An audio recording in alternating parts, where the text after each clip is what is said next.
அதிசயமானவராம் ஆண்டவர் இயேசுவின் அற்புதமான தூய நாமத்தில் ரட்சிப்புக்கும் ஆசீர்வாதத்துக்கும் புது வாழ்வுக்கும் அழைக்கப்பட்ட தேவ ஜனங்களே, உங்களை வாழ்த்துகிறோம். 77ஆம் சங்கீதம் 19வது வசனத்தை நீங்கள் வாசித்து பாருங்கள். தேவனுடைய அநாதைய ஆசீர்வதிக்கப்பட்ட வழிகள் எங்கெங்கெல்லாம் இருக்கிறது என்பதை ஆவியான தேவன் நமக்கு போதிக்கிறார். 77ஆம் சங்கீதத்தில் 19வது வசனம், உமது வழி கடலிலும் உமது பாதைகள் திரண்ட தண்ணீர்களிலும் இருந்தது, உமது காலடிகள் தெரியப்படாமல் போயிற்று. எத்தனை அற்புதம் என்று நீங்கள் கவனித்து பார்த்தீர்களா? சர்வத்தை உண்டாக்கிய தேவனாகிய கர்த்தருடைய வழிகள் நிலத்தில் மாத்திரமல்ல, அது தண்ணீரிலும் இருக்கிறதாம். இஸ்ரவேல் ஜனங்களை பாலும் தேன ஓட தேசத்துக்கு அழைத்து வரும்போது அந்த வனாந்தரத்தில் நடந்த அந்த ஜனங்கள் சமுத்திரத்தை 2ஆக திறந்து தேவனாகிய கர்த்தர் சமுத்திரத்தில் அந்த 40 லட்சத்துக்கு மேற்பட்ட தேவஜனமான இஸ்ரவேலர்களை நடத்தினார். சமுத்திரத்திலே கர்த்தர் தன் ஜனங்களுக்கு ஒரு வழியை வைத்திருக்கிறார் என்று மோசைக்கும் தெரியாது, இஸ்ரவேல் ஜனங்களுக்கும் தெரியாது. ஆனால் தேவன் நடத்தினார். இன்றைக்கு பார்த்தீர்களா, லட்சக்கணக்கான கப்பல்கள், லட்சக்கணக்கான பணியாளர்கள் எல்லாம் அந்த கப்பல்களில் வேலை செய்கிறார்கள். சமுத்திரத்தில் ஒரு தேசத்துக்கு விட்டு இன்னொரு தேசத்துக்கு 20 நாள், 1 மாதம், 2 மாதம் என்று அந்த சமுத்திரத்தில் அந்த கப்பல்கள் போய் சேருகிறது. அமெரிக்காவிலிருந்து சீனாவுக்கு, அமெரிக்காவிலிருந்து ஆஸ்திரேலியாவுக்கு, ஆஸ்திரேலியாவிலிருந்து ஜெர்மனிக்கு. நினைத்து பார்க்க முடியாத அதிசயம் அன்பானவர்களே. கர்த்தராகிய தேவன் ஒவ்வொரு மனித வாழ்வுக்கும் சமுத்திரத்திலே வழியை வைத்திருக்கிறார், தண்ணீரிலும் வழியை வைத்திருக்கிறாராம்.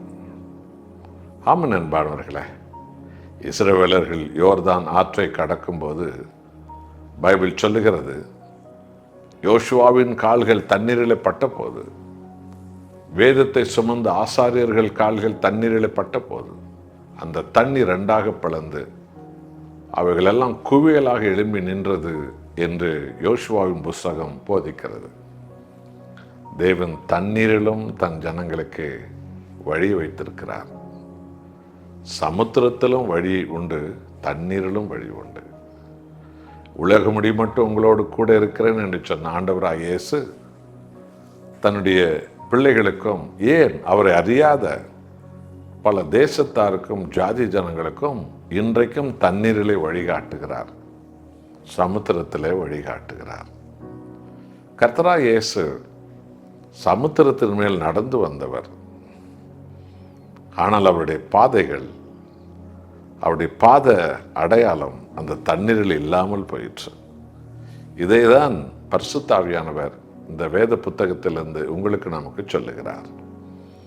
ஆகைய அன்பான தேவ ஜனங்களே, தண்ணீரிலே வழிகாட்டின தேவன் சமுத்திரத்தில் இன்றைய வரைக்கும் லட்சக்கணக்கான கப்பல்களுக்கு வழிகாட்டி லட்சக்கணக்கான குடும்பங்களை இன்றைக்கும் வாழ வைக்கிற தேவன், ஒரு தேசத்தின் உணவுப் பொருள் இன்னொரு தேசத்துக்கு போய் சேரும்படி சமுத்திரத்தில் தேவன் வழியை வைத்திருக்கிறார். அப்படி என்று சொன்னால் எல்லாவற்றுக்கும் வழி நானே, நானே வழி, நானே சத்தியம், நானே ஜீவன் என்று கர்த்தராகிய இயேசு நமக்கு முன்னால் செல்லும்போது அவரை பின்பற்றி நாம் நடக்க, அது சமுத்திரமானாலும் சரி, அது ஆற்று தண்ணீரானாலும் சரி, அது ஏரி தண்ணீரானாலும் சரி, அல்லது கரடு முரடான பாதையானாலும் சரி, அல்லது மலைகள் உள்ள பாதைகளாக இருந்தாலும் சரி, கர்த்தர் அவருடைய ஜனங்களுக்கு என்று செம்மையான வழிகளை கொடுத்து நடத்த வல்லவராக இருக்கிறார். ஆகவே அன்பான தேவ ஜனங்களே, கர்த்தராகிய இயேசுவை பின்பற்றுவதில் வாஞ்சையாயிரு. நீ நினைத்து பார்க்க முடியாத வழிகளெல்லாம் சமுத்திரத்திலும் தண்ணீரும் நம்மை நடத்தி, காடுமலை மேடுகளில் நம்மை நடத்தி, ஆச்சரியமான அற்புதமான அடையாள ஆசீர்வாதங்களினால் உங்களை கர்த்தர் செழிப்பாக்குவார். அவரை பற்றி கொள்வோம். நாம் ஜெபிப்போம்.